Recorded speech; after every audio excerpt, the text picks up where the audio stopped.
You see here 3 gauge swatches works in exactly the same stitch count, so they all have the same number of stitches and have the same number of rows, yet they're not the same size. You can see here that they're clearly different heights. They are the same width, but not the same height. And this has to do with the way you make your stitches. And it specifically refers to your first loop on your hook, the golden loop. I'll show you how to adjust for these kind of differences. And this is significant when you're working to size, because you can change your hook size to compensate for width, but you're not going to adjust for height by changing your hook size. You need to change the way you work your stitches to correct for this difference. So I'll show you how to compensate for this by making your stitches in just a slightly different way. So how to adjust for your stitch size. I have here a little test piece, so this is just to show you how to compensate for that golden loop. If you're making a stitch, any stitch, let's say you're doing a half treble, you yarn over and you insert into the stitch, you pick up a loop, and then you yarn over and you take off. Now the golden loop, the loop that's determining the height of your stitches, is this first loop on your hook here. It's this loop. And depending on what you do with this first loop, your stitches become taller or shorter. We all have a certain natural way of doing this. And some people tend to really pull back on this yarn, some people call them yankers, that you really yank this yarn back. You can see if I'm doing that, how small this loop is becoming. And because I'm having a lot of tension on this yarn, if I now yarn over and pull through, my stitch is becoming reasonably short. So I'll show you again. I'm making this stitch, and now as I open up, I pull back on this yarn, and I'm making my stitch shorter if I yarn over and make the stitch.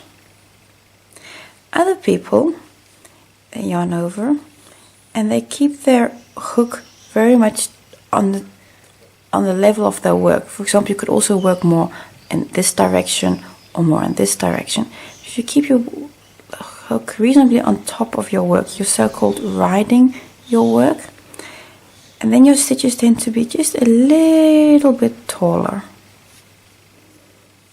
So if you do it like this, the stitches are just a little taller than they are for a yanker. You can see how this loop is just a little bit higher. But then there are people, so-called lifters. Let me yarn over and make a stitch.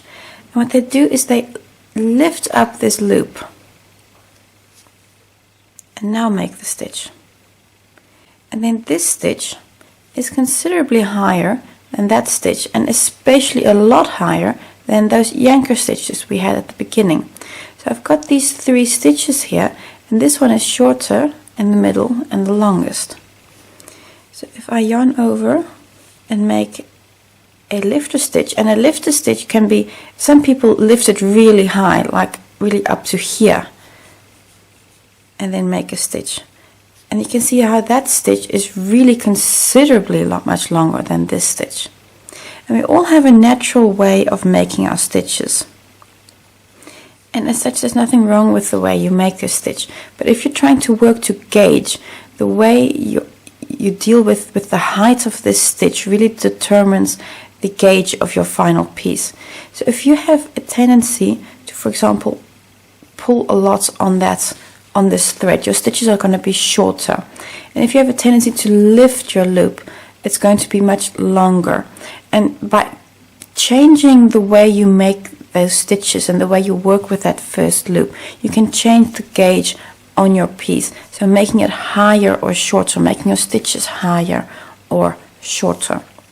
So I'll just show you again. If your stitches are too high, it means you're most probably doing this. You're lifting your stitch up. Try to do that just a little less. If your stitches are too short, you must probably pulling this loop tight. Don't do that. Just let the yarn go just a little bit. And maybe you are a rider and your loops are really down here. Maybe that's good in this case, maybe not. Depends on your personal way of making the rest of your stitches.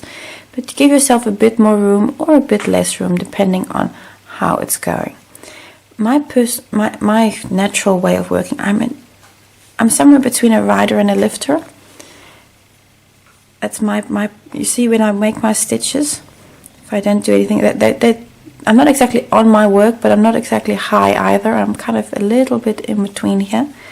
And I found that works well with most designs for gauge. So, but especially if you're a lifter and you go really high like this, you're almost probably going to have to adapt your stitches and make them just a little shorter. You see how high these stitches are compared to the others. You see these two again are much higher than what's happening here at the beginning of the row. So consistency is what you're going for, and also adapt for the correct stitch height by paying attention to the way that you deal with this first loop on your hook. And this is for all stitches you're making, whether it's a double crochet or a treble or a double treble.